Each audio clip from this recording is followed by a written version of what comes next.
Hi ஒருவன் எல்லோரும் எப்படி இருக்கீங்க? நல்லா இருப்பீங்கன்னு நினைக்கிறேன். சண்டே தானே, கொஞ்சம் எல்லாத்துக்கும் லீவாக இருக்கும், எல்லாம் ஃப்ரீயாக இருப்பீங்க. நான் சொல்கிறது பேரண்ட்ஸு, ஏன்னா ஸ்டூடெண்ட்ஸ் ஆல்ரெடி வந்து உங்கள் ஹாலிடேஸில் தான் இருக்கீங்க. ஸோ இப்போ என்ன அப்படின்னா, டிஸ்டர்ப் பண்ண வேண்டாம்னு நினச்சேன். பட் இந்த விஷயத்தை யோசிச்சுட்டே அந்த நேரத்துலேருந்து என்ன விஷயம் அப்படின்னா, இந்த கம்ப்யூட்டர் சயின்ஸ் குரூப்பே மக்கள் எடுக்கிறாங்களே, பேரண்ட்ஸும் அதை விரும்புகிறாங்க, ஸ்டூடெண்ட்ஸும் அதை விரும்புகிறாங்க. கம்ப்யூட்டர் சயின்ஸ் படித்தா என்ன நினைக்கிறாங்க அப்படின்னா, 1 லட்சம் 2 லட்சம் 3 லட்சம் வந்து சம்பளம், ஏசி ரூமில் உட்காந்து நீட்டாக ஷர்ட்டு பேண்ட்டெல்லாம் போட்டு போயிட்டு நீட்டாக நம்ம ஒரு கேபில் அப்படியே போயிட்டு இறங்கிட்டு சாயங்காலம் வந்துட்டு இல்லை நைட் ஷிஃப்ட்டை வந்து முடிச்சுட்டு அந்த மாதிரி ஒரு 8 ஹவர்ஸ் வேலைக்கு போயிட்டு வந்து மாதம் ஒரு 2லேருந்து 3 லேக்ஸ் இல்லை 1 லேக் சம்பளத்துக்கு நம்ம போகலாம் அப்படின்னு நினச்சி தான் பல மக்கள் வந்து சிஎஸ்சி எடுக்கிறாங்க. இதில் ஒரு விஷயத்தை மட்டும் சொல்லிடுறேன். ஆக்சுவலாக சிஎஸ்சி எடுக்க வேண்டாம் நான் சொல்லி இந்த வீடியோ போடலை. என்ன விஷயம்னு நான் சொல்லிட்டு என்ன நடந்துட்டுருக்குன்னு சொல்கிறேன். அதுக்கப்புறம் நீங்கள் வந்து யோசித்து முடிவு பண்ணுங்கள். சிஎஸ்சி கோர்சஸ் பற்றி ஆல்ரெடி ஒரு வீடியோ போட்டிருக்கேன். இருந்தாலும் இது ஒரு அவேர்னஸ் வீடியோன்னு கூட நினச்சிக்காங்க. என்ன அப்படின்னா, சிஎஸ்சி படித்தால் ஆபத்தில் போய் முடியுமா? என்ன காரணம்னா, 2026 இருக்கும். இப்போது ஸ்டாட்டிக்ஸோடு தான் வந்திருக்கிறேன். உங்களுக்கு ஸ்டாட்டிக்ஸ் ப்ரூவ் பண்ணணும் அப்படின்னா நியூஸ் சேனல்லேருந்து எடுத்தேன். அந்த நியூஸ் சேனல் வீடியோவும் கீழே டிஸ்கிரிப்ஷன் பாக்ஸில் வைக்கிறேன், நீங்கள் பாருங்கள். ஸோ என்ன அப்படின்னா, பல நியூஸுகள் வந்துட்டு தான் இருக்குது. உங்களுக்கே தெரியும், லே ஆஃப்லாம் நிறைய நடந்துட்டுருக்குன்னு. இப்போது பெரும்பாலும் சிஎஸ்சி கோர்ஸ் எல்லாம் என்னெல்லாம் இருக்குதுன்னு பார்த்துடலாமா? கம்ப்யூட்டர் சயின்ஸ், இன்ஃபர்மேஷன் டெக்னாலஜி, அதுக்கப்புறம் AIDS, AIML, IoT, internet of things, அப்புறம் சிஎஸ்பிஎஸ், அதுக்கப்புறம் CCE, computer communication, CSD, computer science and design. இந்த மாதிரி பல கோர்ஸ் வச்சுருக்காங்க. நீங்கள் நல்ல எல்லா கல்லூரிலையும் போய் பார்த்தீங்கன்னா computer science, information technology, AML or AIDS, அதுக்கப்புறம் சிஎஸ்பிஎஸ், இந்த மாதிரி சைபர் செக்யூரிட்டி, இந்த மாதிரி ஒரு 5 கம்ப்யூட்டர் கோர்ஸ் கண்டிப்பாக வச்சுருப்பாங்க. ஏன்னு சொல்லுங்க பார்க்கலாம். ஏன்னா அதுதான் நீங்கள் விரும்புகிறீங்க. அதனால் அதுலேயும் இன்டேக் ஜாஸ்தி வச்சுருப்பாங்க. இசிஇ, ட்ரிபிள்இ, மெக்கானிக்கல்லாம் கம்மி சீட்டு வச்சுக்கிட்டு கம்ப்யூட்டர் மட்டும் 200-300 சீட்டு வச்சுருப்பாங்க. காரணம் என்ன? அது டிமாண்டு. அதிக காசுக்கும் கொடுக்கலாம், டொனேஷனும் வாங்கி நீங்கள் சீட்டை வந்து அவங்க கொடுக்கலாம். அண்ட் அதிகமாக நீங்கள் வந்து விரும்புவீங்கன்னு தெரியும், கவுன்சிலிங்லையும் எடுப்பீங்கன்னு தெரியும். அதனால தான் கல்லூரிகள் நிறைய கம்ப்யூட்டர் கோர்ஸ்கள் வச்சுருக்கு. சரி, நிறைய வச்சுருக்காங்க.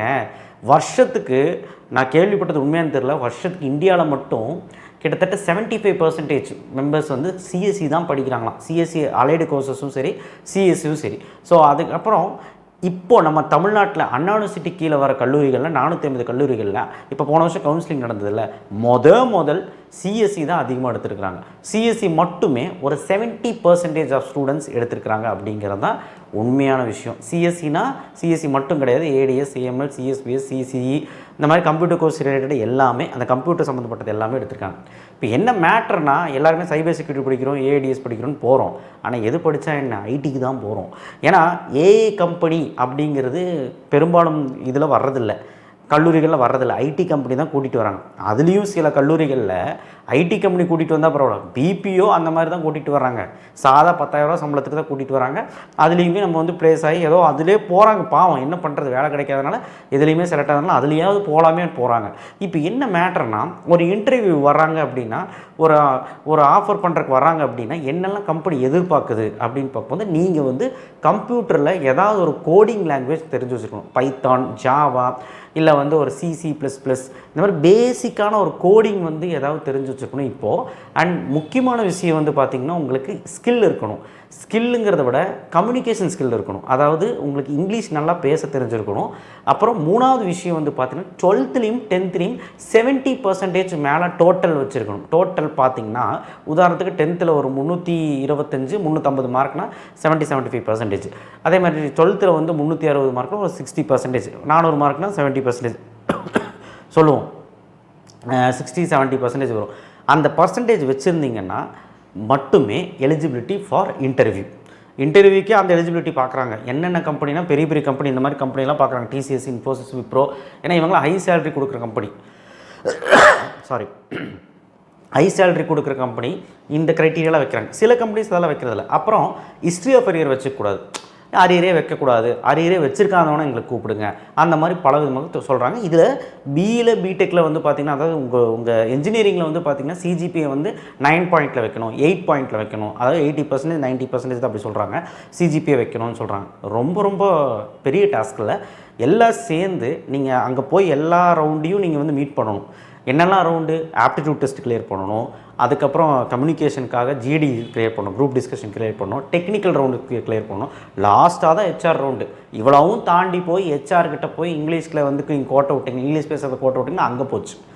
டெக்னிக்கலாக எதாவது ஸ்கில் இருக்கா, உங்களுக்கு ப்ரோக்ராமிங் ஏதாவது லாங்குவேஜ் தெரிஞ்சிருக்கா, அதெல்லாம் தான் பேசிக்காக ஒரு கம்பெனி உங்கள்கிட்ட பார்க்குது. புரிஞ்சுதா? அப்போ நீங்கள் எந்த அளவுக்கு இந்த 4 வருஷத்துக்குள்ளே நீங்கள் ரெடி ஆகணும்னு பார்த்துக்கோங்க. படிக்கிறது முக்கியம்தான், அதை விட உங்கள் ஸ்கில்லு முக்கியம், சின்ன சின்ன விஷயங்கள் நான் சொன்னது முக்கியம். இதுதான் சிஎஸ்சி எடுத்தால், சிஎஸ்சி மட்டும் இல்லை, சர்க்யூட் பிரான்ச்சு, மெக்கானிக்கல் பிரான்ச்சு, என்ன பிரான்ச் எடுத்தாலுமே ஐடிக்கு போகலாம். ஏன்னா ஐடி கம்பெனி எல்லாத்தையுமே ப்ரிஃபர் பண்ணுறான். ஆனால் அதிகமாக சிஎஸ்சி தான் ப்ரிஃபர் பண்ணுவோம், உண்மை அதுதான். கோர் பிரான்ச்சஸும் சர்க்யூட் பிரான்ச்சஸும் ப்ரிஃபர் பண்ணுறதுலாம் கிடையாது. பெரிய பெரிய காலேஜில் ப்ரிஃபர் பண்ணுறாங்க, ஏன்னா மோஸ்ட்லி ஐடி கம்பெனி தான் வருவாங்க. இப்போ என்ன மேட்டர்னா, ஏஐ வந்து ரீப்ளேஸ் பண்ணிடுச்சு இல்லையா ஐடியை, ஏஐ வந்து ரீப்ளேஸ் பண்ணிடுச்சு. இப்போ ஏஐனாலே எல்லாமே பண்ண முடியுது. இப்போ கேன்வா எடுத்திங்கன்னா எல்லாமே ஏஐ பண்ணி, இப்போ நம்ம தமிழில் போடுறோம், அதுவே ஏஐலே நானே டெம்ப்ளேட் வச்சு நானே பண்ணிக்கிறேன், எல்லாமே ஏஐ பண்ணி கொடுத்துருது. நீங்கள் கூகுள் ஜெமினியாக இருக்கட்டும், இல்லை சாட் ஜிபிடியாக இருக்கட்டும், எவ்வளவோ நீங்கள் பாருங்கள், எவ்வளோ விஷயத்தை நீங்கள் அடிச்சிங்கன்னா ஏஐ எல்லாமே சொல்லிடுது. என்னென்னமோ நீங்களும் பண்ணுறீங்க, எடிட்டிங்கு, மீம்ஸு, அந்த மாதிரி என்னென்னமோ பண்ணுறீங்க. இப்போ எல்லாமே ஃப்ளெக்சிபிலிட்டி ஆகிப்போச்சு. ஸோ அதே மாதிரி தான் ஐடி செக்டார்லையும் ப்ராஜெக்ட் எல்லாமே வந்து பார்த்திங்கன்னா ஏஐ எல்லாமே பண்ணி கொடுக்குறதுனால லே ஆஃப் நிறைய நடக்குது. இது எல்லாத்துக்கும் தெரியும். ஆனால் ஸ்டாட்டிக்ஸ் என்ன சொல்லுதுன்னா, ஐடி கம்பெனிஸ் வந்து இந்த மாதிரி முன்னணி நிறுவனங்கள் என்ன பண்ணுதுன்னா, 2021 2022 வரைக்கும் 2,73,277 பேர்த்த எடுத்திருந்தாங்க. கிட்டத்தட்ட 2 lakhs மெம்பர்ஸ். ஒர்க்லோடு அதிகம், ப்ராஜெக்ட் அதிகம், அண்ட் மெம்பர்ஸ் நிறைய தேவைப்பட்டது. அன்றைக்கி 2022 23க்கு வந்து 83,906 பேர் தான் எடுத்திருந்தாங்க. அண்ட் 2023 24 வந்து 69,167 பேர் தூக்கிட்டாங்க. அதாவது எடுக்கலை அப்படிங்கிறதான் சொல்கிறாங்க. அந்த இடத்த தூக்கிட்டாங்க, அவங்களுக்கு தேவைப்படலை. அந்த இடத்த பிளேஸ்மெண்ட்டும் கொஞ்சம் டிப் இருந்தது எல்லா கல்லூரியிலையும். இன்ஃபோசிஸ் அப்படிங்கும்போது இன்ஃபோசிஸ் மட்டும் கணக்கு வச்சிங்கன்னா 25,994 பேர் வந்து லே ஆஃப் பண்ணாங்க அந்த வருஷம், 2023 to 2024. 2024 25 வந்து பார்த்திங்கன்னா 12,718 பேர்த்து எடுத்தாங்க. ஆனால் 6,981 பேர் வந்து உள்ளே இருக்கவங்களும் வெளியே அனுப்பிட்டாங்க. ஸோ என்ன காரணம் அப்படின்னா, ஏஐ ரீப்ளேஸ் பண்ணது மட்டும் கிடையாது. அதாவது இப்போ புதுசாக எடுத்தவனுக்கு ட்ரைனிங் கொடுக்குறாங்க, அந்த ட்ரைனிங்கில் அவன் கிளியர் பண்ணியிருக்கானா, அவன் எலிஜிபிளா, அவன் வந்து திறன் வாய்ந்தவனா, அவனுக்கு ஸ்கில் இருக்கா, அவனுக்கு வந்து ஏதாவது பண்ண தெரியுமா அப்படின்னு பார்த்து தான் உள்ளே எடுக்கிறாங்க. இல்லைன்னா ட்ரைனிங்கே துரத்தி விட்றாங்க.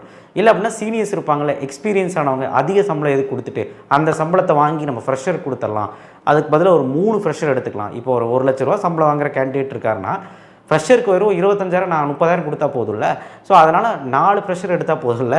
அதனால் அவனை தூக்கிட்டு, எக்ஸ்பீரியன்ஸ் ஆளை தூக்கிட்டு இவன் 4 ஃப்ரெஷர் கொடுத்துட்றாங்க. இது உண்மை. அது ஆக்சுவலாக வந்து பார்த்திங்கன்னா வேணும்னு பண்ணுறதில்ல. அந்த எக்ஸ்பீரியன்ஸான ஆளுங்க வந்து அந்த காலத்தில் என்னெல்லாம் டெக்னாலஜி இருந்தோ அதெல்லாம் கற்றுக்கிட்டு வராங்க. ஆனால் அப் டு டேட் இன்றைக்கி ட்ரெண்டுக்கு என்ன தேவையோ, இன்றைக்கி அந்த டெக்னிக்கலுக்கு என்ன தேவையோ அதுக்கு தகுந்த மாதிரி நம்ம வந்து அப்டேட் ஆகிக்கணும். இப்போ ஏஐயில் என்ன ட்ரெண்டிங்காக இருக்குது, அந்த ப்ராஜெக்ட்டுக்கு என்ன தேவை அப்படின்னு சொல்லிட்டு நம்ம வந்து மாற்றிக்கணும் நம்மளை. ஸோ இது வந்து ட்ரெண்டுக்கு ஏற்ற மாதிரி மாற்றிக்கிட்டே இருந்தால் மட்டும்தான் வேலையில் சர்வைவ் ஆக முடியும்.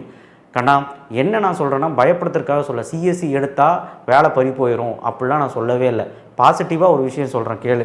என்னன்னா, சிஎஸ்சி எடுக்கிறது பிரச்சனை இல்லை, நான் சொன்ன விஷயமெல்லாம் நோட் பண்ணி, கம்யூனிகேஷனு, ஆப்டிடியூட் டெஸ்ட் கிளியர் பண்ண தெரியணும், அதுக்கப்புறம் ப்ரோக்ராமிங் லாங்குவேஜ் ஏதாவது கற்று வச்சுக்கோ, லீவ்லேயே போய் எங்கேயாவது போய் கம்ப்யூட்டர் கிளாஸ் சேர்ந்து கற்று வச்சுக்க. அண்ட் பெரும்பாலும் மாணவர்கள் கோர் வித் ஏஐ நாலேஜ் வந்து எங்கேயாவது போய் கற்றுக்க. உங்கள் காலேஜில் கற்றுக் கொடுத்தாங்கன்னா சந்தோஷம். கோர் வித் ஏஐ தனியாக படிக்கிறத விட சிஎஸ்சி தனியாக படி, இல்லை இசிஇ படி. இந்த மாதிரி கோர் பிரான்ச்சஸ் படிச்சுட்டு ஏஐ படிச்சின்னா நல்லது. சரிங்களா? க்ளவுடு கம்ப்யூட்டிங் அது வந்து விரும்புகிறாங்க, கம்பெனிஸ் கேட்குறாங்க. டேட்டா மேனேஜ்மெண்ட் பற்றி கம்ப்யூட்டர்ஸ் கேட்குறாங்க, கம்பெனிஸ் கேட்குறாங்க. சைபர் செக்யூரிட்டி, ஆன்லைன் சேஃப்டி, இவங்களுக்கும் டிமாண்ட் இப்போ ஜாஸ்தியாக இருக்குது, கம்பெனிஸ் கேட்குறாங்க. சிஎஸ்சி சைடு இதெல்லாம் வந்து இப்போ டிமாண்டாக இருக்குது, மீதி இருக்கவங்களெல்லாம் அனுப்பி விட்டுறாங்க. ஸோ நான் என்ன சொல்ல வரேன் அப்படின்னா, நீ சர்வே வாங்கணும், அப் டு டேட்டில் இருக்கணும், அதுதான் நான் சொல்ல வரேன். அப்போ சிஎஸ்சி எடுக்கிறது முக்கியம் இல்லை, சர்வே பண்ணுறது தான் முக்கியம். அப்போது ஏடிஎஸ்னாலும் சரி, ஏஎம்னாலும் சரி, எல்லாத்துக்கும் வேல்யூ இருக்குது. உங்களுக்கு நிறைய ஜாப் ஆஃபர்லாம் வரப்போகுது. அவன் ஏடிஎஸ்க்கெலாம், ஏஐ கம்பெனிஸ்லாம் நிறையா வருதான், லட்சக்கணக்கில் ஜாப் ஆஃபர் இருக்குலாம் சொல்கிறாங்க. பட் எந்த அளவுக்கு அது உண்மைத்தன்மைங்கிறது தெரியல.